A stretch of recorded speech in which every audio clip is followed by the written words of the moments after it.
শুধু বিশ্বাসী বলে হাত তুলে রাখলে সেদিন মাফ পাওয়া যাবে না। কিয়ামতের দিন আল্লাহ আমি ঈমানদার, যাও জান্নাতে যাও, এরকম খবর আছে? শুধু বিশ্বাসী বললে সেদিন মুক্তি মিলবে না, নাজাত মিলবে না। আপনার কিছু কোয়ালিটিস থাকতে হবে, অ্যাট্রিবিউটস থাকতে হবে। এই কোয়ালিটিগুলো যদি থাকে তবেই নাজাত মিলবে। আমি আমার মেয়েকে ধরেন চিপস কিনে দিলাম, চিপস কিনে দিয়ে আবার আমি বলতেছি আম্মু আমার একটা চিপস দাও, এরকম বলি না মাঝে মাঝে? বাচ্চাটারে এক প্যাকেট বিস্কিট কিনে দিয়ে বলে আব্বু আমাকে একটা দাও, তো বাচ্চা অনেক সময় বলে না আমি তোমাকে দিব না, আম্মুকে দিব। এরকম আছে না নাই? তো আল্লাহ তাআলা ঠিক এমনটাই করছেন। তিনি আমাদেরকে জীবন দিয়েছেন, তিনি আমাদেরকে সম্পদ দিয়েছেন। আবার আল্লাহ বলে তোমাদের জীবন, তোমাদের সম্পদ আমি আল্লাহ জান্নাতের বিনিময়ে কিনে নিলাম। তো যারা আমরা আমাদের জীবন আল্লাহর জন্য স্যাক্রিফাইস করতে রাজি, আমাদের সম্পদ আল্লাহর জন্য স্যাক্রিফাইস করতে রাজি, তারাই প্রকৃত বিশ্বাসী, আর তাদের জন্যই জান্নাতের সুসংবাদ। আল্লাহ তাআলা বলেন তোমরা যদি প্রকৃত বিশ্বাসী হও তাহলে তোমাদের মধ্যে 9টা গুণাবলী থাকা চাই। সেপাংয়ের ভাইয়েরা আওয়াজ করে বলেন তো কয়টা গুণাবলী? 1 নাম্বার গুণ হচ্ছে তোমরা যদি বিশ্বাসী হও তোমাদের প্রথম গুণ হচ্ছে আত্তাইবুন। প্রথম গুণ কি? আত্তাইবুন মানে তওবাকারী।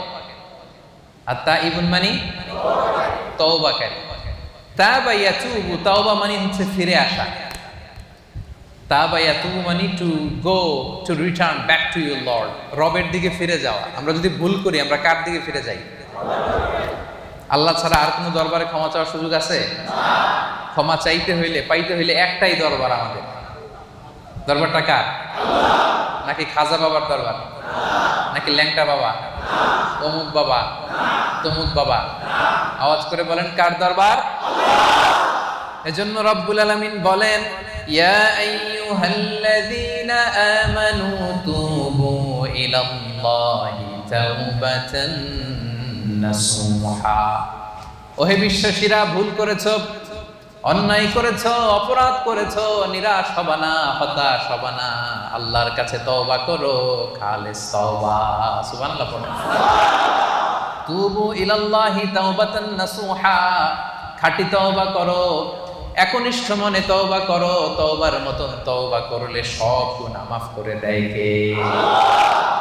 আল্লাহ তাআলা শিখিয়ে দিচ্ছেন। ভুল করেছো, অন্যায় করেছো, তওবা করো, ফিরে আসো আমার দিকে। আমি আল্লাহর দরবার তোমার জন্য খোলা, ইটস ওপেন ফর ইউ 24/7। সপ্তাহের 7 দিন, দিনের 24 ঘন্টা, মাসের 30 দিন খোলা। আল্লাহ বলে ডাক দিলেই তিনি ডাকে সাড়া দেন। সুবহানাল্লাহ। আবার হাদিসে কুদসিতে আল্লাহ বলেন ফাইন যাকারানি ফি নাফসি যাকারতুহু ফি নাফসি। বান্দা যদি একা একা আমারে ডাকে আমিও তারে একা একা ডাকি। আল্লাহু আকবার।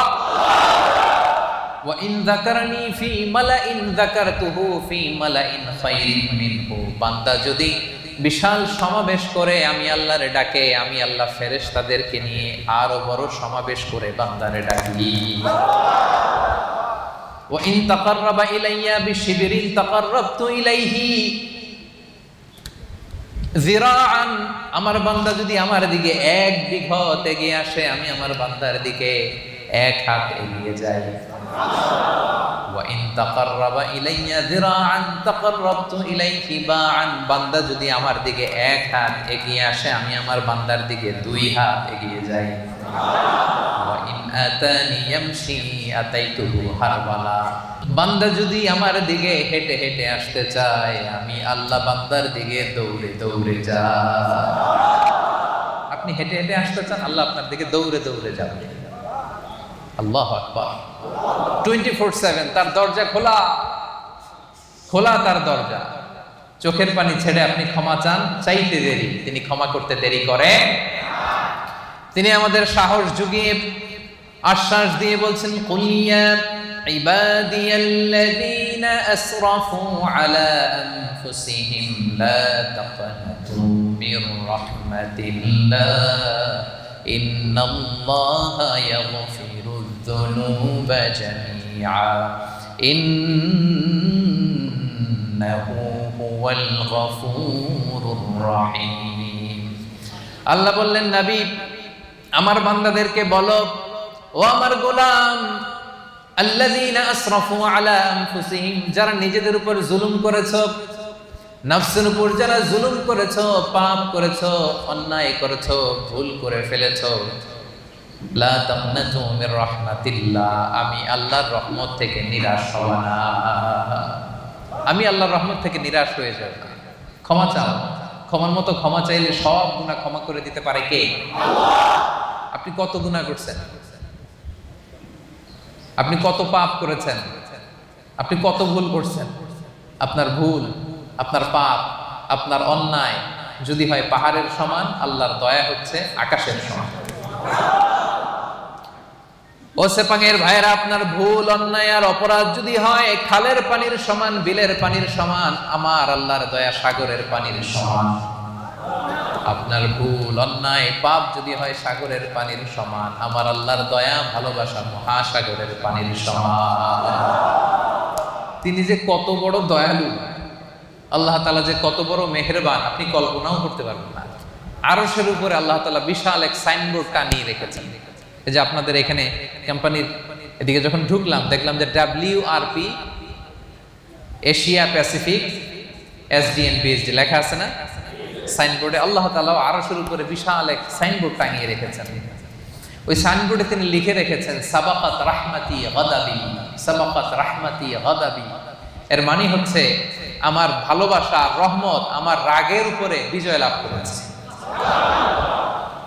সাবাকাত রাহমাতি গাদাবি মানে আমি আল্লাহর রাগ আছে, আবার আমি আল্লাহর দয়াও আছে, আল্লাহর রাগও আছে, মাঝে মাঝে তিনি রেগে যান। আল্লাহর রাগ আছে, আবার দয়াও আছে, কিন্তু আল্লাহ লিখে রেখেছেন জেনে রাখো আমি আল্লাহর রাগের চেয়ে দয়া বেশি। দুটোই আছে, রাগও আছে, দয়াও আছে, কিন্তু কোনটা বেশি? দয়া। আমরা আল্লাহর দয়ার ভিখারি। সেপাঙের ভাইয়েরা, কিসের ভিখারি? দয়ার ভিখারি। সব সময় আল্লাহর দয়ার ভিখারি হবে, মুখস্থ রাখবেন এটা। আজকে ফেসবুকে স্ট্যাটাস দিয়ে দিবেন যে আমরা আল্লাহর দয়ার ভিখারি। আমরা কিসের ভিখারি? দয়া। আমরা আমাদের আমল দিয়ে জান্নাতে যেতে পারবো? এই যে আমরা ভাঙ্গাচুরা নামাজ পড়ি, রোজা রাখি, যাকাত দেই, এটা দিয়ে জান্নাতে যাওয়া যাবে? সেপাঙের ভাইয়েরা, বাঁচতে যদি চান আজকে ফর্মুলা শিখাইয়া দেই। আল্লাহর কাছে আমরা কোনোদিন আমাদের আমল নিয়ে বড়াই করব না, আমরা শুধু তার দয়া চাই। আমরা সব সময় আল্লাহরে বলবো, আল্লাহ তোমার দয়ায় তুমি আমাদেরকে জান্নাত দিয়ে দিও, তুমি দয়া করে মায়া করে জান্নাতের কিনারা একটু জায়গা করে দিও, ঠিক কিনা? এজন্য খবরদার আমলের বড়াই করা যাবে না। বনি ইসরাইলের একজন বড় আবেদ সারা রাত তাহাজ্জুদ করত, সারাদিন জিকির করত, সব সময় আল্লাহর ইবাদত করত। কিয়ামতের দিন রব্বুল আলামিন তারে ডেকে বলবেন উদখুলিল জান্নাতা বিরহমাতি, যাও আমার রহমতে, আমার দয়ায় জান্নাতে ঢুকো। কিন্তু উনি আলহামদুলিল্লাহ পড়ে নাই, উনি বলে বালবি আমালি, আল্লাহ আমি আমার আমল দিয়ে যাব। আল্লাহ বলতেছে উদখুলিল জান্নাতা বিরহমাতি, জান্নাতে ঢুকো আমার রহমতে। সে বলে আপনার রহমতে যাওয়া লাগবে কেন? আমি সেজদা তো কম দেই নাই। মনোযোগ আছে আপনাদের? বনি ইসরাইলের আবেদ ভাবে আমি জিকির তো কম করি নাই, সেজদা তো কম করি নাই, ইবাদত তো কম করি নাই, তো আল্লাহর রহমতে, আল্লাহর দয়া নিয়ে কেন জান্নাতে যাওয়া লাগবে? সে আল্লাহর সাথে তর্ক শুরু করে দিল। সে বলল বালবি আমালি, আমি আমার আমল দিয়ে যেতে চাই। বিপদে পড়ে গেছে, নিজেও টের পায়নি কত বিপদে যে পড়ছে। সে বলে বালবি আমালি, আমি আমার আমল দিয়ে জান্নাতে যেতে চাই। আল্লাহ বলে তাই নাকি? আমল দিয়ে জান্নাতে যাবা? এত আমল করে ফেলছো তুমি, ঠিক আছে, লেটস মেক এ ক্যালকুলেশন। আসো একটা ক্যালকুলেশন করি। তুমি সারা জীবন যে আমল করেছো, এই আমল এক পাল্লায় রেখে দিলাম, আর আমি দয়া করে দুনিয়ার সৌন্দর্য দেখার জন্য তোমাকে যে দুটো চোখ দিয়েছি, দুইটা না, এর একটা আরেক পাল্লা রেখে দিলাম। এবার ওজন দেই, ওজন দিয়ে দেখা গেল মুহূর্তের মধ্যে চোখের পাল্লা ভারী হয়ে গেছে। এবার আল্লাহ বলে হিসাব, বলে তুই এখন জাহান্নামে যাবি। কই যাবি? তুই তো ক্যালকুলেশনের পাগল। আর ক্যালকুলেশন করছে কার সাথে? সব রাজার বড় রাজা, মহারাজা, ঠিক কিনা? মহারাজার সাথে ক্যালকুলেশন চলে না। বড় বসের সাথে, অফিসের বড় বসের সাথে তর্কাতর্কি চলে? কথা বলেন। হি ইজ দ্য বিগ বস, উনি যেটা বলে ওইটাই ঠিক, ওইখানে ক্যালকুলেশন চলে না। আল্লাহ বলছিল আমার দয়ায় জান্নাতে যাও, জান্নাতে ঢুকে যাওয়া দরকার ছিল। কি বলেন? এই বোকায় করছে কি? ক্যালকুলেশন শুরু করছে, আমি তো আমল কম করি না, আমি আমল দিয়ে যাব। আল্লাহ বলবে এবার আমল বলে তুই জাহান্নামে যাবি। এবার বনি ইসরাইলের আবেদ কান্না জুড়ে দিল, কাচুমাচু শুরু করে দিল, বললো আল্লাহ আমারে ক্ষমা করে দেন, আমি বুঝি নাই। এবার টনক লাগছে, আল্লাহ আমি বুঝি নাই, উপলব্ধি করতে পারি নাই, আমি বুঝতে পারি নাই, আমাকে ক্ষমা করে দেন। আমার আমল দিয়ে কখনো জান্নাতে যাওয়া যাবে না, আপনার দয়া, আপনার ভালোবাসা, আপনার রহমত দিয়ে আমাকে জান্নাতে ঢোকার সুযোগ দেন। আল্লাহ বলবেন এই তো লাইনে আসছো, উদখুলুল জান্নাতা বিরহমাতি, enter the paradise with my mercy. আমার দয়া, আমার রহমতে যাও, জান্নাতে ঢুকে যাও। সুবহানাল্লাহ। আপনার পাপ যত বড়ই হোক, তার রহমতের দরিয়া তার চাইতেও বড়। তিনি যে কত বড় দয়ালু, কত বড় মেহেরবান, আপনার কোনো ধারণা নাই। এজন্য ভুল হয়েছে, অন্যায় হয়েছে, অপরাধ হয়েছে, আমরা ক্ষমা চাইবো কার কাছে? বিশ্বনবী বলেন আল্লাহি ইন্নী আস্তাগফিরুল্লাহ ওয়া আতুবু ফিল ইয়াউমি আকসার মিন ৭০ মাররা।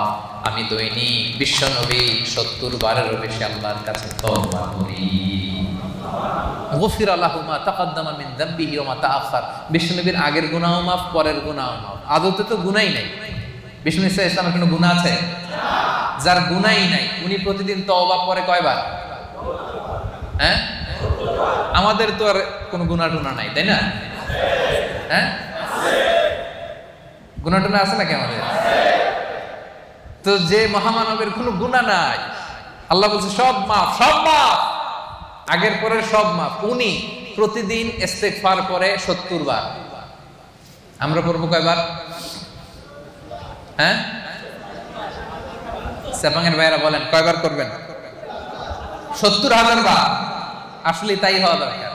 যার কোনো গুনাহ নাই উনি যদি পরে ৭০ বার, আর আমরা যারা গুনাহগার তারা দৈনিক পড়া দরকার। এজন্য সব সময় পড়বেন আস্তাগফিরুল্লাহ। কি পড়বেন? আওয়াজ করে পড়েন আস্তাগফিরুল্লাহ।